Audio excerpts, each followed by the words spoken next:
Shalom, je vous salue de partout, vous êtes en train de nous suivre. Je voulais juste partager avec vous la parole de Dieu. Et les thèmes auxquels nous sommes en train de partager, c'est la générosité.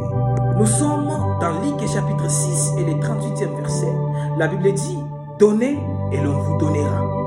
Et on versera dans le bas de votre vêtement une bonne mesure bien tassée, secouée et débordante, car on employera à votre égard la mesure dont vous vous serez servi pour mesurer.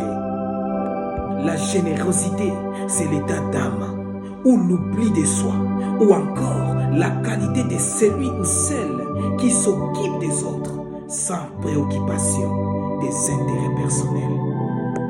Bien-aimés dans le Seigneur, la valeur que nous attribuons à nos choses se mélange avec nos émotions. La façon dont nous choisissons d'utiliser les choses que nous chérissons le plus révèle nos véritables priorités.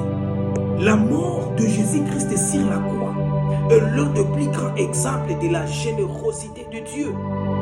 Bien qu'il sache que nous ne pourrions jamais les rembourser, Dieu n'a pas hésité de donner son plus grand trésor, son Fils unique. Par cet acte sacrificiel, Dieu nous a montré à quoi ressemble la générosité. Offrir volontairement ce que nous avons pour que quelqu'un puisse prospérer, bénéficier, même si cela nous cause de la douleur dans le processus. Tu n'as pas besoin de donner uniquement de l'argent pour pratiquer de la générosité. Vivre généreusement, c'est simplement reconnaître que Dieu peut faire ce qu'il veut avec le don qu'il t'a donné. Lorsque tu laisses Dieu donner à travers toi et que tu l'honores, cela te rapprochera de lui. La générosité découle d'un cœur confiant et reconnaissant. Et quand tu fais confiance en Dieu avec ce que tu as, il commence à te confier davantage. Pratiquer cette habitude te rappellera que tu n'es pas aux commandes et que tu connais celui qui est aux commandes.